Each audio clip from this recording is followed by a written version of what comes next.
Halo adik-adik, berikutnya kita akan melanjutkan pembahasan soal nomor 3 dari soal AKM, Asesmen Kompetensi Minimum dari halaman 41 dari buku Erlangga ESPS IPAS volume 1 kelas 6 Kurikulum Merdeka. Oke, langsung saja nomor 3. Berdasarkan teks hemofilia, apa saja pengetahuan baru yang kamu peroleh? Berilah tanda centang pada jawaban yang sesuai. Jawaban dapat lebih dari satu. Oke adik-adik, nah di sini kita akan bahas ya satu-satu. Nah ini berdasarkan teks ya. Oke, pertama yang ini dulu. Hemofilia adalah kelainan darah yang hanya terjadi pada laki-laki. Di sini keterangannya hanya ya, yang hanya terjadi pada laki-laki. Ini salah ya adik-adik ya. Ya artinya apa? Tidak tepat, tidak sesuai dengan teks bacaan itu karena di sini ya. Nah, sering terjadi ya. Nah, sering terjadi pada laki-laki, bukan hanya terjadi pada laki-laki. Jadi yang ini tidak kita checklist ya adik-adik ya. Mana nih? Nah, yang pertama nggak kita checklist. Berikutnya, pada penderita hemofilia ringan, pendarahan ketika terjadi luka dapat berhenti dengan mudah. Nah, ini tidak sesuai adik-adik ya dengan teks bacaan. Karena di sini nih ya. Nah, ini. Pada hemofilia ringan, jumlah faktor pembeku dalam darah berkisar antara 5% sampai 50%. Penderita hemofilia ini mungkin tidak menunjukkan gejala apapun, namun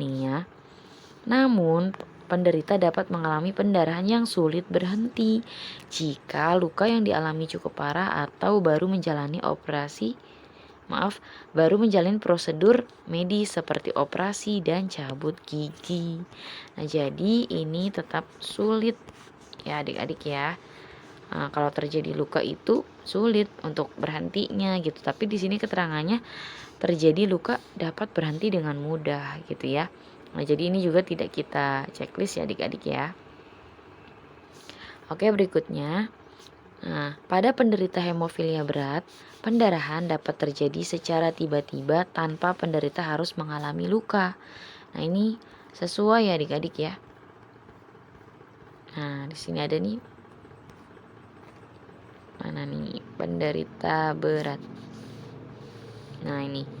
Ya, hemofilia berat, jumlah faktor pembekuannya ini. Nah, kondisi ini membuat penderitanya sering mengalami pendarahan spontan, artinya secara tiba-tiba, tanpa sebab yang jelas, seperti gusi berdarah, mimisan, dan pendarahan atau pembengkakan pada sendi atau otot. Jadi di sini penekanannya spontan ya, penekanannya adik-adik. Artinya secara tiba-tiba, tanpa harus mengalami luka dulu. Nah, jadi ini kita checklist. Berikutnya, penderita hemofilia yang akan menjalani operasi harus mendapat persetujuan dari dokter ahli. Nah, ini juga sama ya adik-adik ya. Ini ada ya. Oke. Nah, berikutnya. Mana ini Kak? Kita udah checklist belum nih ya, checklist. Berikutnya yang nomor 4. Berdasarkan teks hemofilia, menurutmu apa penanganan pertama yang dapat dilakukan saat penderita hemofilia terluka hingga mengalami pendarahan? Jelaskan alasanmu. Nah, nomor 4 ini, jika seseorang yang mengalami hemofilia mengalami luka dan pendarahan, langkah pertama yang bisa dilakukan adalah memberikan bantuan secepat mungkin. Sebelum memanggil orang dewasa atau mencari bantuan medis, siswa dapat membantu dengan memberikan bantuan sederhana. Misalnya, siswa dapat mencari kain bersih dan menempelkannya di atas luka, kemudian menekan dengan lembut untuk membantu menghentikan pendarahan. Namun, yang paling penting adalah segera memberitahu orang dewasa atau guru tentang kejadian tersebut.